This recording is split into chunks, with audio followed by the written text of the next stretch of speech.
check it out. I said I'd never do it, but I'm going to do it. But I'm going to do it in my style. This is mine. It doesn't go with anything that anybody could reproduce with us, because everybody's different. But I've had a lot of people ask me about this, so I'm going to tell you a budget video. But it's not really a budget video. First off, if you're coming here on anything with a residual income under $3,000, don't. These fucking morons that tell you to do it are just that. Morons. Do not do it. I'm telling you. Can you do it? I'm not saying you can't. I'm saying you shouldn't. Because if you come here and you want to live under the threshold of what you would as a broke, poor, homeless freaking American, that's the way you're going to be living. They don't have Link. They don't have food banks. They don't have all the extras that you can get in the United States if you're a broke joke. Yeah, stuff is cheaper here. But I'm going to explain my budget, and I'm going to show you that not everything's cheaper. Because I've shocked some of my friends sending pictures back home of prices on stuff. Mozzarella cheese. $2 to $3K. For cheese. That's $40 to $60 frickin' dollars. For just cheese. Alright? Regular American brand cheddar cheese, $1,500. For a little, if I had it with me, I'd show you a square of cheese. $1,500. That's almost $30 frickin' dollars for cheese. So if you want to eat American-based foods and you're balling on a budget, you ain't balling here, buddy. You're going to be eating rice. And that's it. You know, you can come here and live on one of those baller budgets or micro budgets or whatever, in a Nipa hut getting bitten by mosquitoes, no aircon, all that stuff. And yeah, you see people doing it. But I'm telling you, why would you come here to suffer more than live in your own country where you have stuff that you already know and resources you can use? Unless you're used to that. Now, you come here and you're balling on a budget, on a micro budget, and you get hit by a mosquito, no big deal. You got West Nile,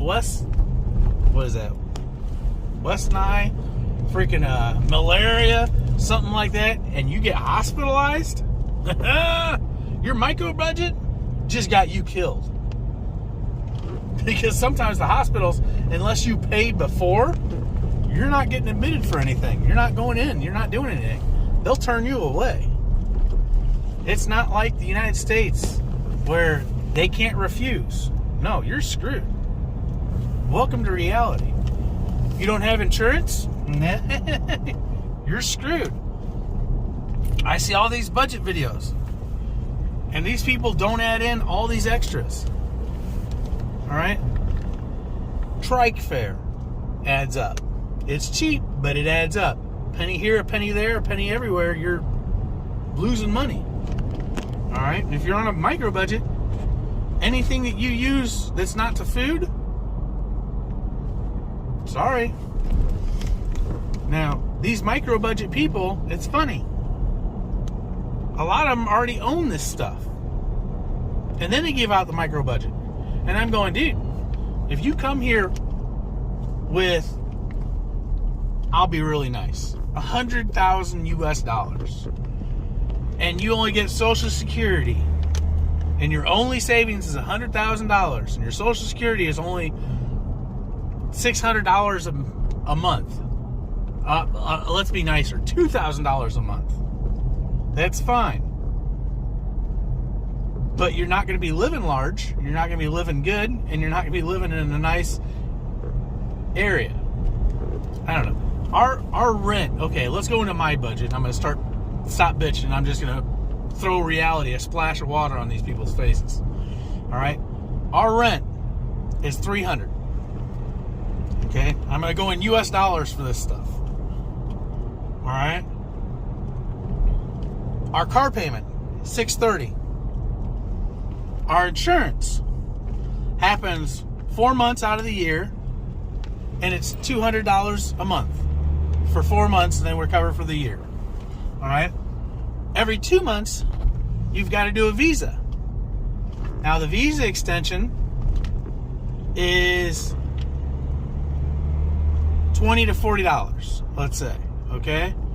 But you've got the expense of getting there, the expense of wear and tear on your vehicle and the gas, the food. If you're spending the night there, it all adds up. I'm not going to throw that expense out there, but I'm just saying, you've got to get to the visa place. So there's expenses there. All right? Let's go to our food. Our food, a month, probably runs $800. All right? And it's not just because I'm fat and I like fucking food. I mean, I like steak. Maybe you don't. I don't know. But the steak at the supermarket, if you're in the province and you're not in Manila or Angels or Dumaguete or Davao or Jensen and stuff like this, and you're out in the BFE, not in one of the major cities, your beef is not beef, it's Carabao or it's water buffalo. It tastes like shit. Not my flavor. I guess I'm just, being a Midwest guy, I know what good proper beef tastes like, good proper milk, which is hard to get out here too. All that stuff. So anyway, anyways, let's go back on subject I ramble on. So our food budget's probably like $800 to maybe $1,000 sometimes. I mean, depends if you want to get American food and stuff, because our steaks, like I said, it costs about $300, $400 a month if we get it, and that'll last for about 2 months or sometimes a month, depending on what we get, because everything's priced different. Everything's different priced all the time. Some months it's up, some months it's down on the price too, on steak. But it only fluctuates by maybe like 15 to 20 bucks. All right. Our electric bill fluctuates from $200. We've had it as high as almost $500 to an average of 160 bucks. All right. And that's just with one small aircon going. We haven't added our big aircon in yet.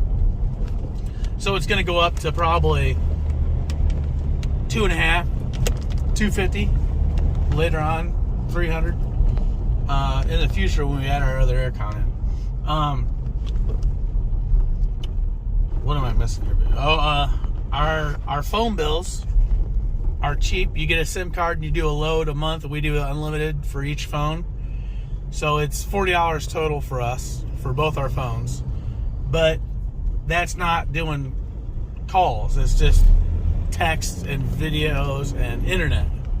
It is unlimited for $20 a month. Phone calls are different. If I want to call the United States or call another country, I use Skype, and I just pay a fee into Skype. I'll throw $20 on it, and then I'll make the calls and stuff. So it eats up.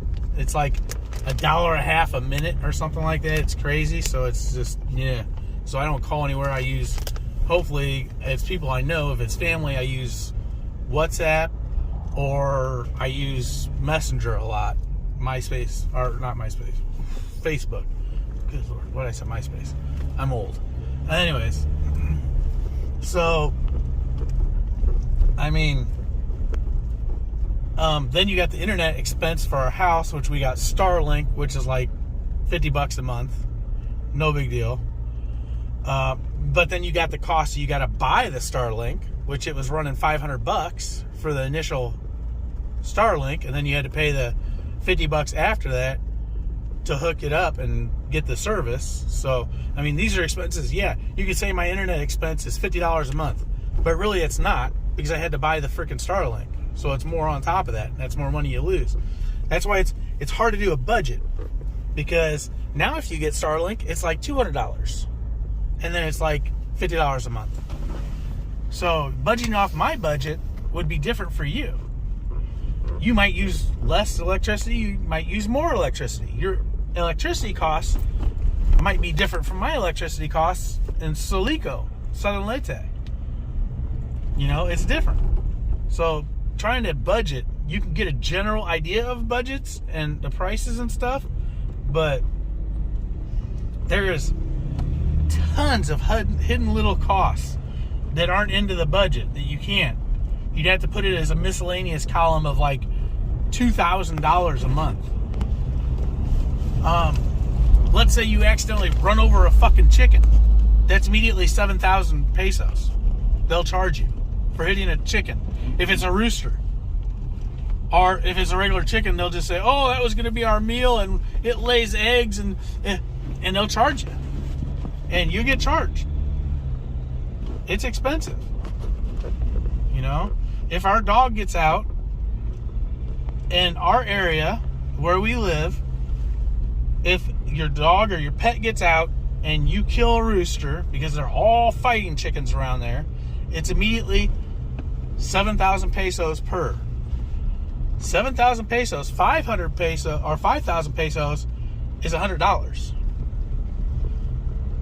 So that's like $180 for a fighting rooster, and they're everywhere.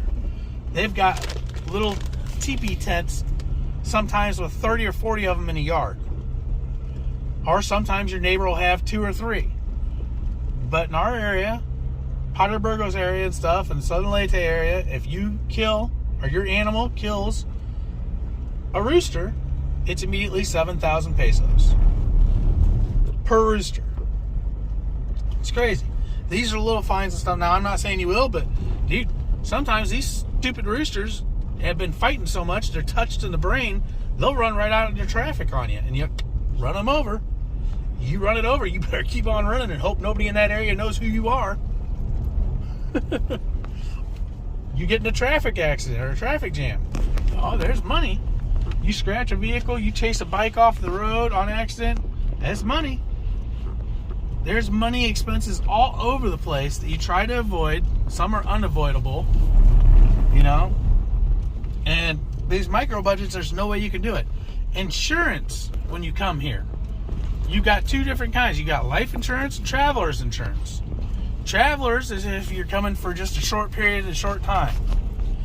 The life insurance policies, insurance on you and stuff for when you're living in a different country are different too. And they're priced different.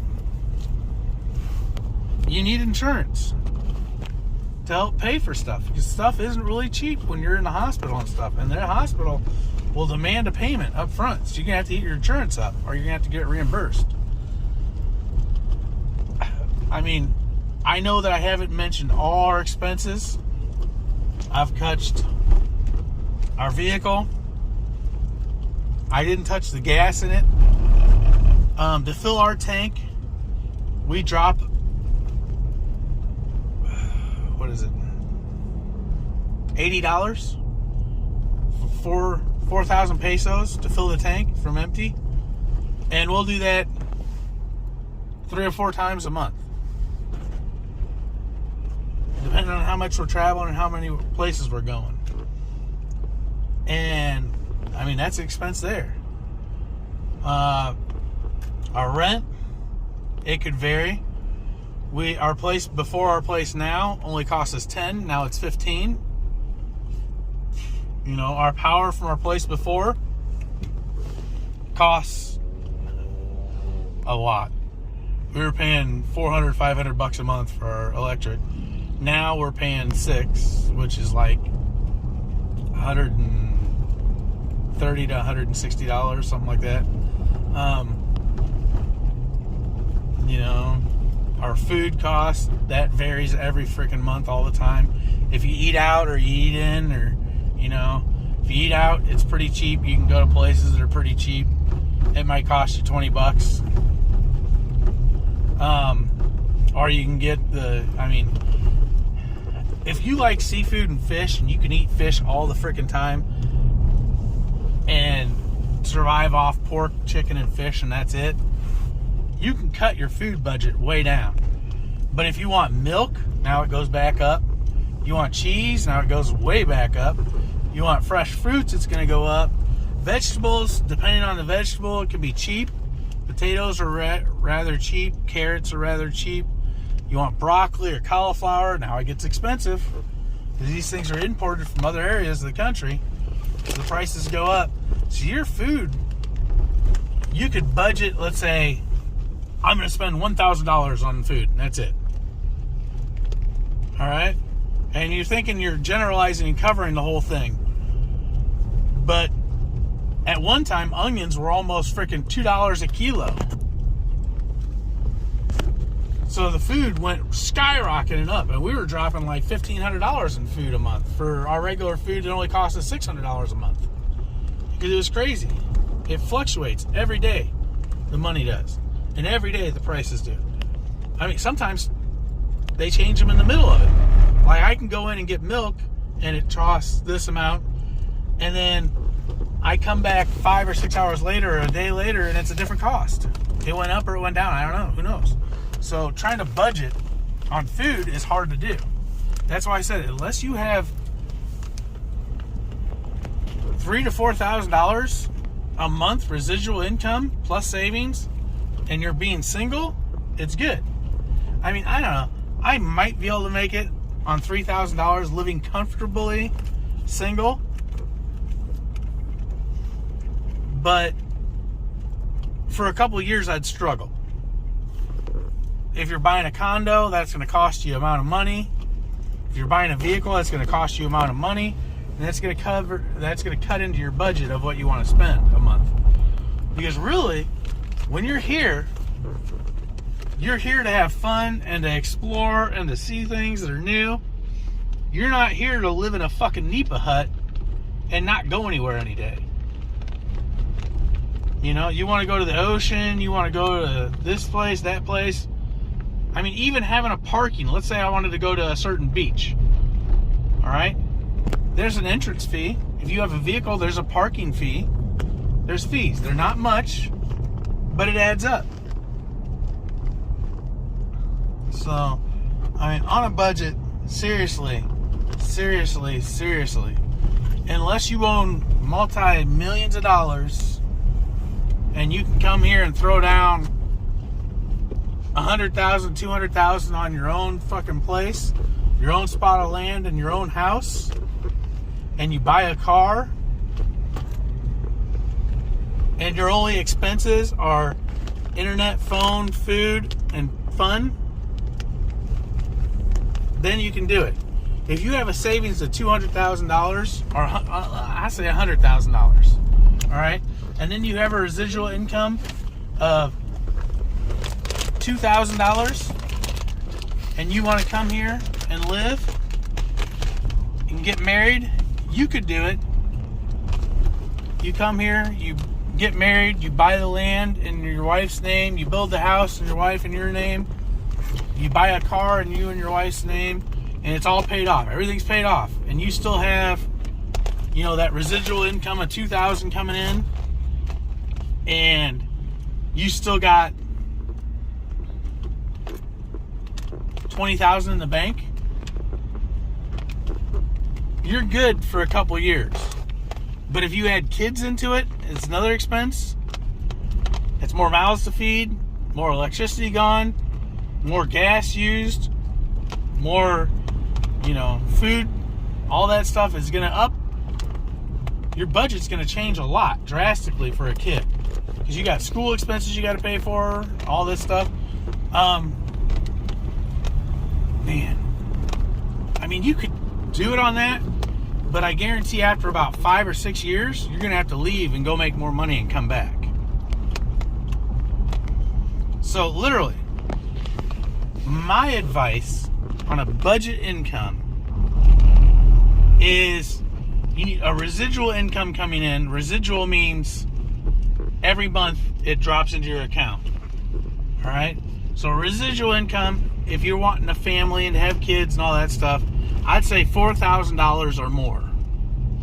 $3,000 $3,500 minimum, and that's going to be cutting it. It's going to hurt, but you can do it. But $4,000 minimum, and that's for you, a wife, and up to 2 kids. All right, a minimum of $4,000 a month. And everybody's gonna be like, "Oh, you're spending so much money. You could cut so much prices and stuff like that." And dude, don't be ignorant. Yeah, I could, and I could live a different lifestyle. But I'm retired, and I want to enjoy myself. I want to travel and see things. I want to do things. I want to Boracay, all these places, going and stuff. If you're balling on a budget, you ain't going to these places. Sorry. You're not going to do it. You're going to have to save up for a year for the expenses to go there. So, yeah, you can live here on $600, $900. I mean, people do it. And they might say, "Oh, yeah, I did it on video, that it's so great and all this stuff." But no, man, no. No, it's not. And they're fucking stupid.